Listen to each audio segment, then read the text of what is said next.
Electoral bond मामले पर पहले सरकार को झटका लगा और अब भारतीय स्टेट बैंक को। बड़े वकील, बड़ी दलील, बड़े दावे, बड़े वादे, लेकिन सुप्रीम कोर्ट के सामने कुछ भी काम नहीं आया।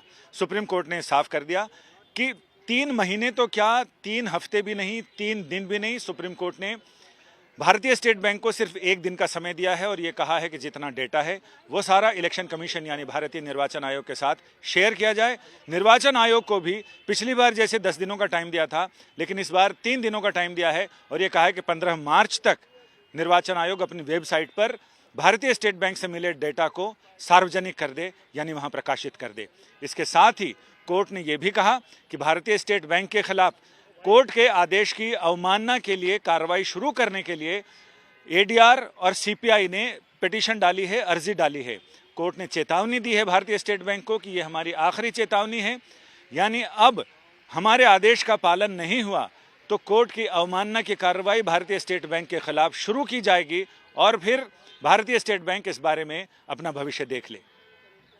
कोर्ट में जब आज इस मामले पर सुनवाई हुई तो सुप्रीम कोर्ट के सामने भारतीय स्टेट बैंक की तरफ से सीनियर एडवोकेट हरीश साल्वे पेश हुए और उन्होंने कहा कि डेटा तो उनके पास है, सील बंद है, अलग अलग ब्रांचेज से, जिन ब्रांचों को ऑथराइज किया गया था इलेक्टोरल बॉन्ड बेचने के लिए, उन तमाम ब्रांचेज से यहाँ तक मुंबई की मेन भारतीय स्टेट बैंक की मेन ब्रांच में वो सारे सीलबंद लिफाफे पहुंचे हुए हैं। बस उन्हें कंपाइल करना है।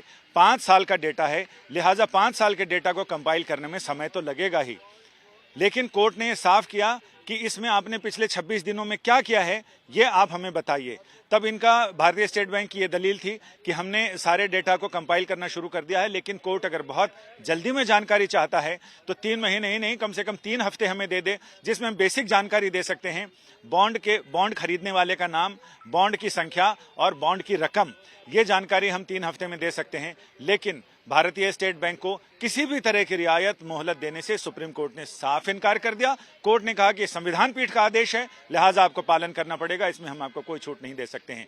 अब यह देखना दिलचस्प होगा कि क्या 12 मार्च तक, मंगलवार तक, भारतीय स्टेट बैंक सारा डेटा बिल्कुल सारणीबद्ध करके भारतीय निर्वाचन आयोग को मुहैया कराता है और निर्वाचन आयोग क्या चुनाव घोषित करने की आपाधापी में 3 दिन के अंदर इसे अपनी वेबसाइट पर प्रकाशित कर पाता है। ये देखना दिलचस्प होगा, क्योंकि चुनाव आयोग के अंदर ही अपने आप भी एक कलह मची हुई है जिसको शांत करना है। यानी कलह कहें या हड़बड़ी कहें, वो हड़बड़ी और घबराहट तो मची हुई है, क्योंकि इधर मुख्य निर्वाचन आयुक्त कश्मीर के दौरे पर जा रहे हैं चुनावी तैयारियों का जायजा लेने के लिए। इससे पहले ही 2 दिन पहले निर्वाचन आयुक्त इस्तीफा दे चुके हैं। इकलौते निर्वाचन आयुक्त पिछले महीने दूसरे निर्वाचन आयुक्त जो सीनियर मोस्ट थे वो रिटायर हो चुके हैं। तो कुल मिलाकर वहां भी सरकार भी हड़बड़ी में है कि 2 निर्वाचन आयुक्तों की नियुक्ति करनी है और इधर भारतीय निर्वाचन आयोग को कोर्ट के आदेश का पालन भी करना है। यानी सब और हड़बड़ मची हुई है। देखते हैं उसमें नतीजा क्या आता है। कैमरामैन प्रेमचंद मिश्रा के साथ संजय शर्मा,